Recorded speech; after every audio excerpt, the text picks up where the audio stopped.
Hey everyone, and welcome. You ever feel like your money just performs this little vanishing act? Well, if you have, you are so not alone. Today, we're going to pull back the curtain and expose the hidden forces that are draining our wallets, so you can finally figure out where your money is really going. Right? It's that feeling we all know too well. You look at your bank balance and you're just like, wait a second, where did it all go? I mean, you didn't buy a yacht, you didn't go on a crazy shopping spree, but somehow, poof, the money is just gone. The thing is, this isn't about you being irresponsible. It's about being caught in a huge system of economic pressures and some pretty sneaky psychological traps. And today, we're going to untangle that whole mess. All right, so first up, let's talk about the big picture. We're going to call this the external enemy. And let me just say, that feeling you have of being squeezed financially, it is not in your head. It is very real. We're all facing this outside force that's making every single dollar we earn stretch a little bit less. Let's just start with a number that I think everybody feels in their gut: 21%. Since the beginning of 2021, grocery prices in the US have shot up by over 21%. So yeah, if your trip to the supermarket feels way more expensive, it's because it is. And that right there is a huge reason why your budget feels so incredibly tight right now. And it's not just the grocery aisle, you know.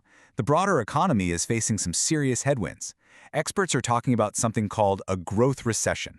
Now that sounds like a super technical term, but all it really means is that the economy is still growing, but it's happening so slowly that unemployment starts to creep up. It's a really tough spot to be in, because even if you have your job, everything just feels a lot less certain. And you know, it isn't just random market forces at play. Sometimes government policies can hit us right in the wallet. Take tariffs, for example. They're basically just taxes on stuff that's imported from other countries.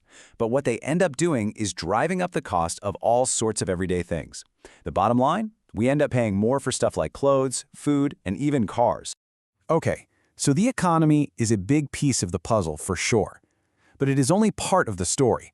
There is a second enemy we need to talk about, and this one is way more insidious, because it comes from inside our own habits. Have you ever gotten a pay raise, been super excited about it, and then a few months later you find yourself somehow just as broke as you were before? Yep, that is lifestyle creep. It's this silent trap where, almost like magic, your expenses just inflate to match whatever your new income is. Your perfectly good phone suddenly isn't good enough, you need the new flagship, and ordering takeout goes from a once-in-a-while treat to, well, just what you do every night. What used to be a luxury suddenly feels like a necessity. And lifestyle creep often has this little partner in crime called the latte factor. Now look, this isn't really about your morning coffee, it's about all those little routine purchases, that energy drink, that delivery fee, that streaming subscription you totally forgot you were even paying for. On their own, they seem harmless, right? Like nothing. But when you add them all up over a month or a year, whoa, you would be absolutely stunned at how much they're really costing you. And this is the thought that powers it all. It's that little voice in our head that says, I work so hard, I deserve this. And you know what? It's true. You absolutely deserve rewards for your hard work. But that phrase can become a permission slip for overspending. The real question isn't whether you deserve something. It's what do you deserve more, this temporary item right now, or long-term financial peace of mind? All right, on to our third and final enemy. And honestly, this one is the trickiest of them all. It's our own brain. I'm serious. Our minds are basically wired for survival in the ancient world, not for navigating the insane temptations of modern capitalism. So here is the fundamental conflict that's always happening inside your head. When you buy something, your brain gets a little hit of dopamine. That's the feel-good chemical. It's an immediate reward. Discipline, on the other hand, asks you to delay gratification for some bigger reward way off in the future. So in that head-to-head battle, the instant dopamine hit almost always wins. And this is not a moral failing, it is not a lack of willpower, it is just brain chemistry. And understanding that is the first step to working with it, not against it. Think of it this way. Our brains use these little mental shortcuts or biases to make sense of a really complex world without getting totally overwhelmed. But these shortcuts can lead us way astray when it comes to money. For example, there's a bias called social proof. That's the one that might make you buy something just because you see everyone else has it, not because you actually need it or even really want it for yourself.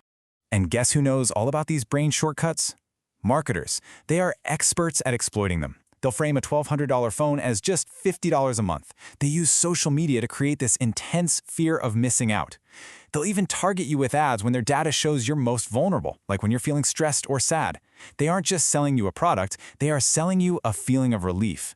They are masters at hijacking your brain's reward system. Okay, so we've identified the enemies, the economy, our habits, and our own brains. I know, it sounds pretty daunting, but here's the crucial part. Once you know how the game is played, you can stop playing by their rules and start writing your own. It is time for the counterattack. This right here is the key. Trying to just be more disciplined is like trying to go through your day with a phone battery that's always stuck at 10%. It is going to fail you. Instead of constantly fighting your own psychology, we need to build smart systems that work with it.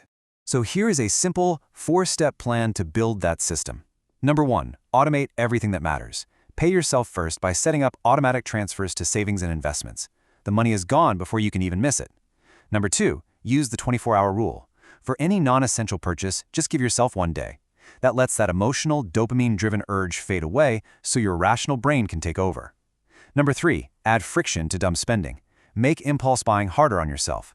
Unsave your credit card details from websites. That extra minute it takes to find your wallet can be enough to stop a bad decision. And finally, number 4, find non-material rewards. We have to rewire our brain's reward system by finding things that feel good but don't cost money.